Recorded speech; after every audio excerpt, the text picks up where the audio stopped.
तो मैं हैरान हूं जो आज संविधान की प्रत लेकर के कूदते रहते हैं, दुनिया में लहराते रहते हैं। उन लोगों ने विरोध किया था 26 जनवरी तो है, तो ये संविधान दिवस क्यों लाए? हम सबने इसलिए वॉकआउट किया कि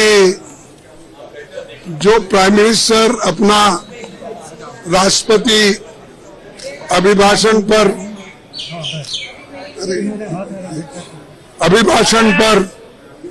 जो भाषण दे रहे थे, उन्होंने कुछ गलत बातें सदन को बताई, गलत झूठ। और उनकी आदत है कि झूठ बोलना, लोगों को भ्रमित करना और जो सत्य के जो विरोध में बात करना, ये उनकी आदत है।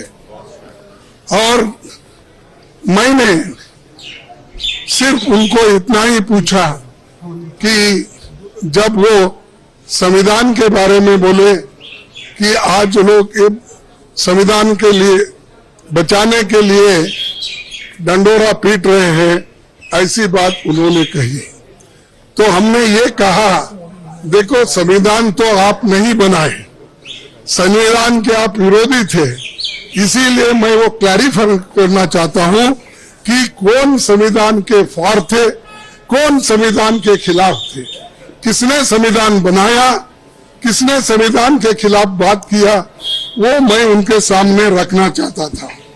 मैं ये रखना चाहता था कि उन्हीं के पेपर में आरएसएस के जो मुखपत्र है ऑर्गेनाइजर 30 नवंबर 1949 में अंक में संपादकीय में लिखा था।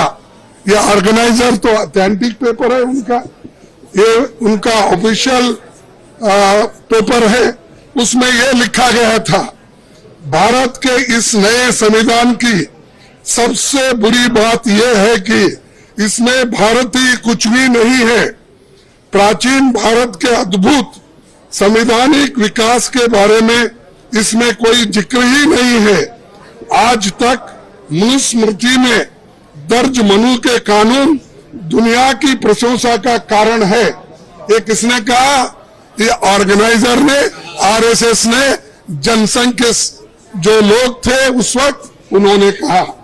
और वे स्वयं स्फूर्ति आज्ञाकारित और अनुरूपता पैदा करते हैं।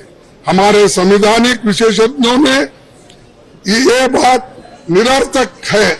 उन्होंने ये कहा कि यहाँ तक जो कॉन्स्टिट्यूएंट असेंबली के मेंबर से किए हैं ये गलत है। उन्होंने उस वक्त अपोज करके इस संविधान को उन्होंने नकार दिया था, और आज उसकी रक्षा की खुद बात करते हैं और हमारे को बोलते हैं कि हम संविधान विरोधी है। अरे खुद विरोधी है, जन्मता ही विरोधी है, शुरू से विरोधी है। इसको जब इसका जन्म शुरू हुआ उस दिन से इन्होंने बहुत से पुतले जलाए, अंबेडकर के, नेहरू जी के पुतले जलाकर रामलीला मैदान में उन्होंने ये सब काम किया। आज ये बोल रहे हैं कि हम संविधान के विरोधी हैं। संविधान बचाओ हम इसलिए बोल रहे हैं क्योंकि इसमें आरएसएस की मंशा क्या है, जनसंघ की मंशा क्या थी और बीजेपी की आज जो मंशा क्या है ये। और बार बार ये भी कहते हैं कि बार बार ये भी कहते हैं बाबा साहब अंबेडकर को इन्होंने इज्जत नहीं दी, उन्होंने सब कुछ उनको हरा दिया। ऐसी गलत बातें यहां पर भी कही गई, वहां पर भी वो कहे। कल हमारे नड्डा साहब ने वहां भी कहा, अब ये भी यहां कहेंगे।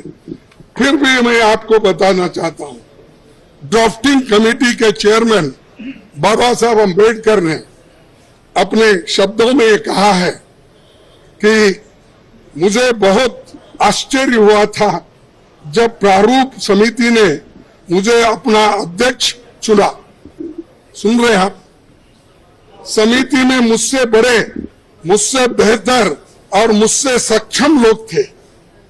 ये कांग्रेस पार्टी के अनुशासन का ही कमाल है कि प्रारूप समिति संविधान सभा में संविधान को हर धारा और हर संशोधन के बारे में निश्चित जानकारी के साथ प्रस्तुत कर सकी। कौन करे? कांग्रेस वाले करे। और इसको बाबा साहब अम्बेडकर ने कहा, और ये कहते हैं इन्होंने विरोध किया, उन्होंने ये किया, उनका अपमान किया।